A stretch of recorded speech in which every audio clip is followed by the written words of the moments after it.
கர்த்தருடைய நாமத்துக்கு சோத்திரம் உண்டாவதாக.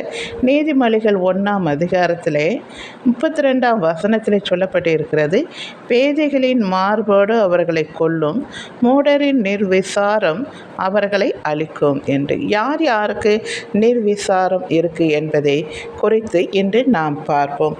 அதற்கு முன்பாக, நிர்விசாரம் என்றால் கவலையின்மை, துக்கமின்மை அல்லது அலட்சியம் என்று பொருள். இது ஒரு விஷயத்தை பற்றி கவலைப்படாமல் அல்லது அக்கறை காட்டாமல் இருப்பது அல்லது ஒரு செயலை செய்யும் போது கவனக்குறைவாக இருப்பது போன்ற நிலையை குறிக்கிறது.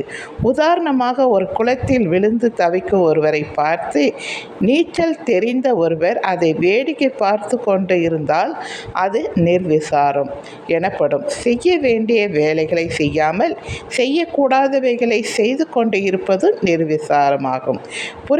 புரிந்ததுங்களா? இதுதான் கிறிஸ்துவ மத்தியிலே நடந்து கொண்டு இருக்கிறது. எப்படி என்று பார்க்கிறீர்களா? அதிகாலையில் என்னை கேட்கிறவர்கள் கண்டடைவார்கள், கர்த்தரை கண்டடையத்தக்க சமயத்தில் அவரை தேடுங்கள் என்று அங்கே வேத வசனம் சொல்லப்பட்டிருக்கிறது. அதிலே நிர்விசாரம். எல்லாரும் அதிகாலையில் தேடுவது கிடையாது, அலட்சியமாக இருப்பது. ஆலயத்துக்கு வருவதிலே நிர்விசாரம்.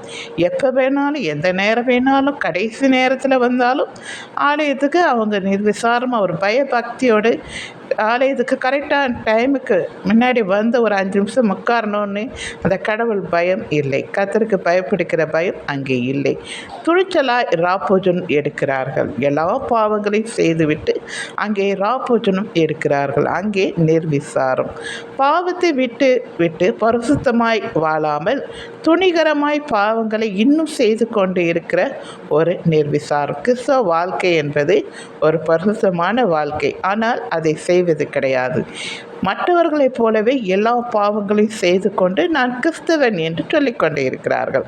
பரிசுத்த வேத வசனம் இருந்தும், அதை படிக்க ஞானம் இருந்தும், அதை படிக்காமல் கதை புஸ்தகங்கள் படிப்பதும், டிவி சீரியல், நாடகம், படம், கட்டுக்கதை, மற்றவர்களிடம் வீட்டுக்கு கட்டுக்கதை பேசுவதும், நேரத்தை எடுத்துக்கொண்டு வேத வசனம் வாசிக்க எனக்கு நேரம் இல்லை என்று அங்கே நிர்விசாரமாய் இருக்கிறார்கள். இதுதான் இங்கே கிறிஸ்தவ மத்தியிலே இருக்கிறது. எனக்கு அன்பானவர்களை எச்சரிக்கிறேன், இது நல்லதல்ல. இனி இப்படி செய்யாதீர்கள். சரிங்களா? தேங்க்யூ.